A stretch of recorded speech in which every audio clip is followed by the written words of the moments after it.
Alors, je voudrais revenir sur le nouveau dispositif des maîtrises planétaires que j'ai proposé, à savoir qu'il y a donc un système double, à la fois axé sur les équinoxes et à la fois axé sur les solstices, à condition d'exclure Saturne et d'avoir Soleil, Lune en Bélier Taureau et Soleil, Lune en Cancer Lion, plus 5 planètes avec deux signes par planète. Il fait 12. Je l'appelle le scénaire. Alors, on fait apparaître une dialectique intéressante. C'est la dialectique Mars-Soleil. Alors, Mars, c'est la première planète au-delà de la Terre. Alors, quand on regarde les domiciles exaltation, puisque finalement, en réalité, on pourrait appeler ça un domicile A et B, mais comme c'est fondé sur le deuxième groupe fondé sur Soleil-Lune en Bélier Taureau, c'est quand même la base même des exaltations, comme chacun sait. Donc on va appeler, dans le système de Ptolémée de la Tétrabible, je ne parle pas de son développement sur les exaltations, autre sujet. Bon, tout ça c'est un mélange assez épouvantable. Mais au niveau du système qu'on appelle les doubles domiciles, bon, alors c'est ça qui m'intéresse. En réalité, c'est pas du tout un double domicile, et c'est pas du tout une division mathématique, je mets un Mars à gauche, Mars à droite, etc. Pas du tout comme ça que ça se passe. Parce qu'il n'y a pas un seul référentiel qui est Cancer-Lion, il y a deux référentiels, Cancer-Lion et Bélier Taureau. Alors, à partir de ce moment-là, nous avons quoi? Nous avons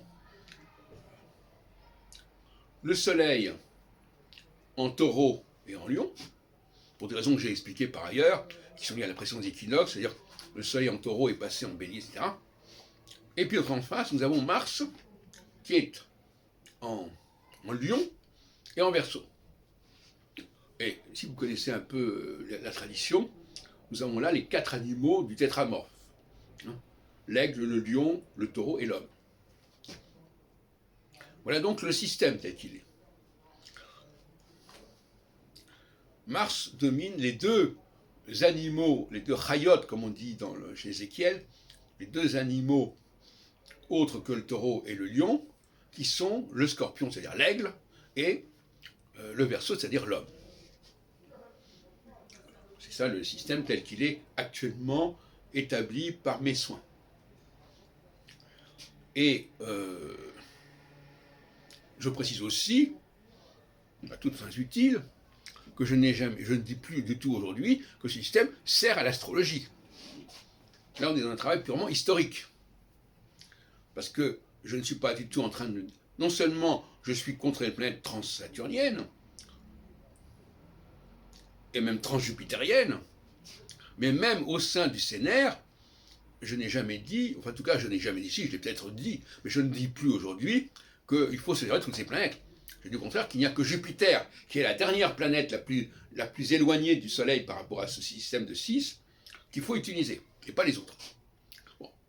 Alors, donc le reste, c'est ce que j'ai dit dans un récent texte, c'est un travail esthétique de certains astronomes qui se sont amusés à relier, pour des raisons mathématiques, géométriques, les planètes et le zodiaque, dans une sorte de métalangage. Mais ça, encore une fois, comme je l'ai dit dans une précédente vidéo, ça n'engage pas l'astrologie.